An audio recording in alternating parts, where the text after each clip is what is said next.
7 অক্টোবরের সিপাহ সালার Hamas commander Raed সাদ এতটাই ভয়ঙ্কর ছিল ইসরায়েলের কাছে।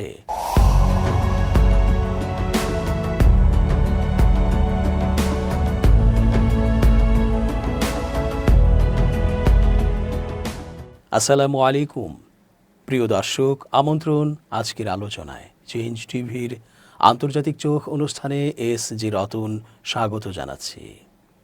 একের পর এক কমান্ডার ও প্রধানদের হত্যা করে চলেছে ইসরায়েলি বাহিনী। তারপরও এর শেষ নেই কেন? এখনও দেখা যাচ্ছে পুরো গাজা আবার হামাস শাসন করছে। হামাসের সদস্যরা গাজা ঘিরে রেখেছে। আর এই অবস্থা সংঘর্ষের পরিস্থিতিকে আরও ভয়ঙ্কর অবস্থায় নিলেও গাজার সাধারণ নাগরিকরা তা সাদরে গ্রহণ করেছে এবং হামাসকেই তারা পছন্দ করছে। বিশ্লেষকরা বলছেন, ইসরায়েলি সেনারা কোনোভাবেই গাজার সাধারণ মানুষের জন্য মানবিক মানসিকতা দেখাতে পারেনি, বরং তারা ত্রাণ নিতে আসা শিশুদের ধন্যবাদ ও কৃতজ্ঞতা পেয়েও সরাসরি গুলি করে মেরেছে।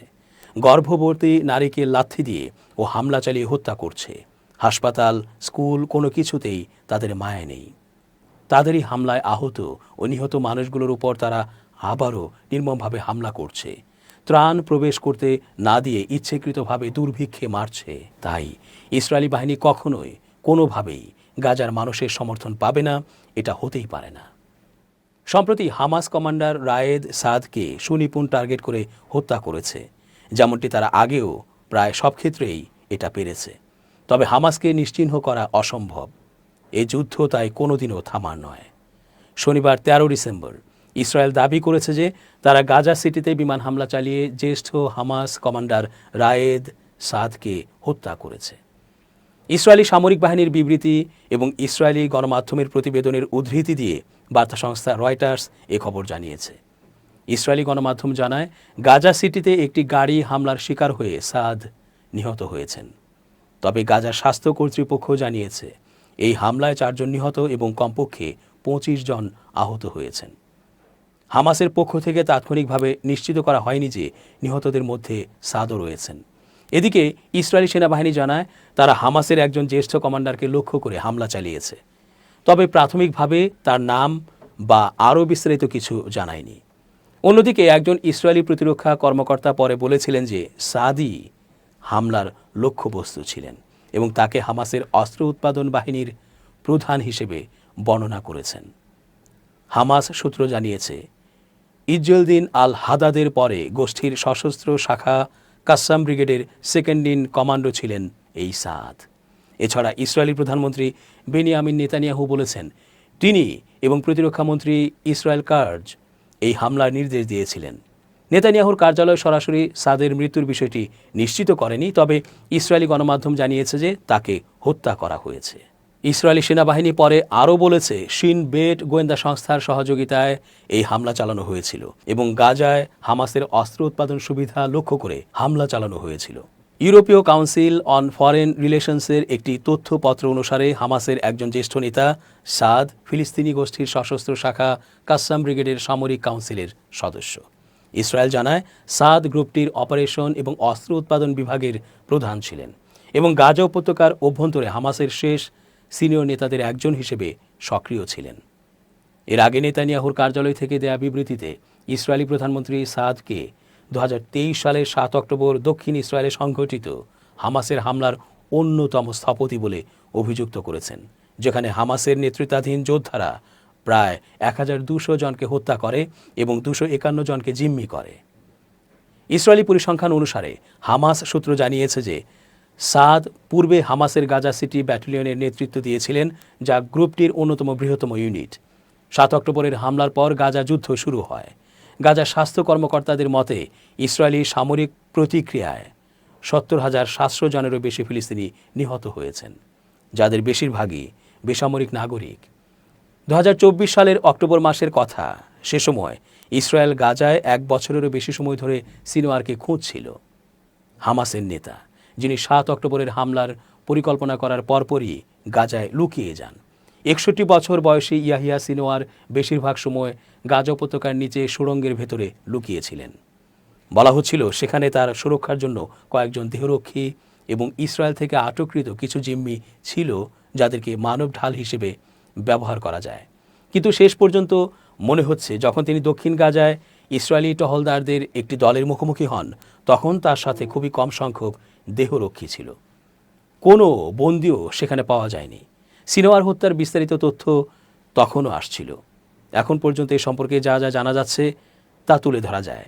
ইসরায়েলের প্রতিরক্ষা বাহিনী বলেছে তাদের 828তম বিসলামাক ব্রিগেডের একটি ইউনিট বুধবার রাফা অঞ্চলের তাল আল সুলতান এলাকায় টহল দিচ্ছিল। তারা 3 জন সশস্ত্র ব্যক্তি চিহ্নিত করে এবং তাদের সঙ্গে বন্দুকযুদ্ধে জড়িয়ে পড়ে। তাদের সবাই নিহত হয়। সেই সময় সংঘর্ষটি বিশেষ কিছু মনে হয়নি এবং সৈন্যরা বৃহস্পতিবার সকালের আগ পর্যন্ত ঘটনাস্থলে ফিরেও যায়নি। বৃহস্পতিবার যখন মরদেহ পরীক্ষা করা হচ্ছিল, তখন একজনের সঙ্গে হামাস নেতার অদ্ভুত মিল লক্ষ্য করা যায়। তবে আত্মঘাতী কোনো ফাঁদ থাকার ঝুঁকি বিবেচনায় দেহটি সেখানেই রেখে দেওয়া হয়েছিল। এর পরিবর্তে একটি আঙুলের অংশ কেটে নিয়ে পরীক্ষা করার জন্য ইসরায়েলে পাঠানো হয়। পরবর্তীতে তার দেহ বের করে ইসরায়েলে নিয়ে যাওয়া হয়। আইডিএফের মুখপাত্র ড্যানিয়েল হ্যাগারি বলেছেন, তার বাহিনী জানত তিনি সেখানে ছিলেন, কিন্তু আমরা কাজ চালিয়ে গেছি। তিনি বলেন, তার সৈন্যরা 3 জন পুরুষকে বাড়ি বাড়ি ছুটতে দেখেছিল এবং তারা নাগালের বাইরে চলে যাওয়ার আগেই তাদের সাথে সরাসরি যুদ্ধে জড়িয়ে পড়ে। যিনি পরে সিনোয়ার হিসেবে চিহ্নিত হয়েছেন, তিনি একাই একটি ভবনে দৌড়ে গিয়েছিলেন এবং তাকে সেখানে ড্রোনের মাধ্যমে চিহ্নিত করে হত্যা করা হয়। সিনোয়ার যেসব জিম্মিদের মানব ঢাল হিসেবে ব্যবহার করেছিল বলে ধারণা করা হয়, তাদের কেউই সেখানে উপস্থিত ছিল না। তার সাথে এতটা ছোট একটা দলের উপস্থিতি থেকে ধারণা করা হয় তিনি সবার দৃষ্টির অগোচরে চলাফেরার চেষ্টা করছিলেন, অথবা যারা তার সুরক্ষার জন্য ছিল তাদের বেশিরভাগ মানুষকে তিনি হারিয়েছেন। ইসরায়েলের প্রতিরক্ষা মন্ত্রী ইয়োব গ্যালান্ট বলেন, সিনোয়ার মারা গেছে যখন তিনি হেরে গেছেন, পালিয়ে বেড়াচ্ছিলেন। তিনি একজন কমান্ডার হিসেবে মারা যাননি, বরং শুধু নিজের চিন্তা করা একজন মানুষ হিসেবে মৃত্যুবরণ করেছেন, বলেন তিনি। এটা আমাদের সব শত্রুর জন্য একটি পরিষ্কার বার্তা। বৃহস্পতিবার সন্ধ্যায় সিনোয়ার হত্যার শেষ মুহূর্তগুলো ইসরায়েলের প্রকাশ করা ড্রোনের ফুটেজে দেখা গেছে। ড্রোনটি একটি বিধ্বস্ত ভবনের 2য় তলার খোলা জানালা দিয়ে উড়ে ভেতরে ঢুকে যায়। ভেতরে কিছু দূর এগিয়ে থেমে যায়। সেখানে মাথা ও মুখমণ্ডল ঢাকা একজন ব্যক্তিকে ধ্বংসস্তূপের মাঝে পড়ে থাকা একটি সোফায় বসে থাকতে দেখা যায়। সোফাগুলো ধুলায় ধূসর বর্ণ ধারণ করেছিল। ড্রোনের কারণেও কিছুটা ধুলা উড়ছিল। মুখমণ্ডল ঢাকা যে ব্যক্তিকে সিনোয়ার হিসেবে উল্লেখ করা হচ্ছে এবং তাকে দেখে আহত মনে হচ্ছিল, তার হাতে লাঠির মতো একটা কিছু দেখা যায়, যেটা তিনি ড্রোনের দিকে ছুঁড়ে মারেন। এরপরই ভিডিওটি শেষ হয়। ইসরায়েল সে সময় বৃহস্পতিবার প্রথমে ঘোষণা করে যে সিনোয়ার স্থানীয় সময় বিকেলের দিকে গাজায় নিহত হয়েছে কিনা তদন্ত চলছে। এই ঘোষণার কয়েক মিনিটের মধ্যে সামাজিক যোগাযোগ মাধ্যমে পোস্ট করা ছবিতে একজন পুরুষের মৃতদেহের ছবি দেখা যায়, সাথে হামাসের নেতার সাথে খুব মিল রয়েছে। তার মাথায় গুরুতর আঘাত ছিল এবং ছবিটি এতটা ভয়াবহ যে তা প্রকাশের উপযোগী না। তবে কর্মকর্তারা সে সময় সতর্ক করেন যে নিহত 3 জনের মধ্যে কারো পরিচয় পুরোপুরি নিশ্চিত করা সম্ভব নয়। এরপর খুব বেশি সময় না যেতেই ইসরায়েলি সূত্রগুলি বিবিসিকে জানায় তারা সিনোয়ারকে হত্যা করেছে। সে বিষয়ে তাদের আত্মবিশ্বাস বাড়ছে। যদিও তারা বলেছিল যে মৃত্যু নিশ্চিত করার আগে সমস্ত প্রয়োজনীয় পরীক্ষা নিরীক্ষা করা দরকার। পরীক্ষাগুলো করতে দীর্ঘ সময় লাগেনি। বৃহস্পতিবার সন্ধ্যায় ইসরায়েল সিনোয়ারকে নির্মূল করার তথ্য নিশ্চিত করে।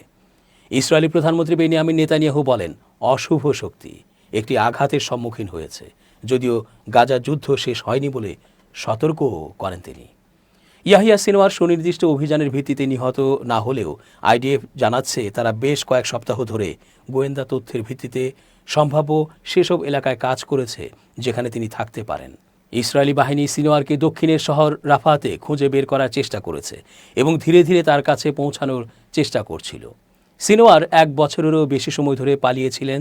তিনি সন্দেহাতীতভাবে ইসরায়েলি চাপ বেড়ে যাওয়ার বিষয়টি ধরতে পেরেছিলেন, বিশেষত যখন মোহাম্মদ দায়েফ ও ইসমাইল হানিয়ের মতো অন্য হামাস নেতাদের হত্যা এবং 7 অক্টোবরের ঘটনার জন্য যে অবকাঠামো ব্যবহার করা হয়েছিল সেগুলো ধ্বংস করা হয়েছিল। একটি বিবৃতিতে আইডিএফ বলেছে, দক্ষিণে সাম্প্রতিক সপ্তাহগুলিতে আমাদের অভিযান ইয়াহিয়া সিনোয়ারের গতিপথ সীমিত করে ফেলেছিল, যেহেতু তাকে তাড়া করা হচ্ছিল এবং এর ফলশ্রুতিতে তাকে নির্মূল করা হয়েছে। সিনওয়ারকে হত্যা করা ইসরায়েলের একটি বড় উদ্দেশ্য ছিল, হামাসের 7 অক্টোবরের হামলা থেকে যেটির শুরু। তবে তার মৃত্যুতে গাজার যুদ্ধ শেষ হবে না। শুক্রবার হামাসের রাজনৈতিক ব্যুরোর সদস্য বাসেম নায়েম এক বিবৃতিতে বলেন, মনে হচ্ছে ইসরায়েল বিশ্বাস করে আমাদের নেতাকে হত্যা করলেই আমাদের আন্দোলন কিংবা ফিলিস্তিনের মানুষের সংগ্রাম থেমে যাবে, কিন্তু সেটি শেষ করা যাবে না। সিনওয়ারের নাম উল্লেখ কিংবা তার মৃত্যুর বিষয়টি নিশ্চিত না করে নায়েম বলেন, প্রিয়জন হারানোটা খুবই বেদনাদায়ক। নেতানিয়াহু বলছেন যে তিনি প্রতিশোধ নিয়েছেন, যদিও তিনি জোর দিয়ে বলছেন যে হামাসের হাতে বন্দি কমপক্ষে 101 জিম্মির জীবন রক্ষার আগ পর্যন্ত যুদ্ধ অব্যাহত থাকবে। ইসরায়েলে বন্দীদের পরিবারগুলো বলছে যে তারা আশা করছে একটা যুদ্ধবিরতিতে এখন পৌঁছানো যাবে, যাতে করে বন্দীদের বাড়িতে ফিরিয়ে আনা যায়। 2023 সালের ডিসেম্বরের খবর অনুযায়ী গাজা উপত্যকায় অভিযানকালে ইসরায়েল হাজার হাজার হামাস সদস্য ও কয়েকশো হামাস কমান্ডারকে হত্যা করেছে। ইসরায়েলের প্রতিরক্ষামন্ত্রী ইয়োভ গ্যালান্ট এ কথা বলেছেন। সৈন্যদের সাথে বৈঠককালে তার বক্তব্যের উদ্ধৃতি দিয়ে i24 টিভি চ্যানেল বলেছে, হামাসের বিরুদ্ধে যুদ্ধ খুবই সফল। হাজার হাজার হামাস সদস্য ও বিভিন্ন পর্যায়ের কয়েকশো হামাস কমান্ডার নিহত হয়েছে। এরপর আমরা সংস্থাটির শীর্ষ নেতৃত্ব পর্যন্ত পৌঁছাব। এছাড়া তিনি আরও বলেছেন, গাজায় হামাসের অধিকাংশ অবকাঠামো ধ্বংস করা হয়েছে। এর মধ্যে রয়েছে টানেল, সামরিক অবকাঠামো ও গোলা বারুদের ডিপো। গ্যালান্ট আরও জানিয়েছেন, ইসরায়েলি সৈন্যরা হামাসের ব্যবহৃত অনেক কম্পিউটারও দখলে নিতে পেরেছে। এর ফলে তারা অনেক গোয়েন্দা তথ্য পেয়েছে। ইসরায়েলের এই প্রতিরক্ষা প্রধান সৈন্যদের উদ্দেশ্যে আরও বলেন, আমরা জয়ী হব, এর বিকল্প আর কিছু নেই। দর্শক, আজ এ পর্যন্তই। ধন্যবাদ। change tv.press, এক ফোঁটা হলুদও নেই।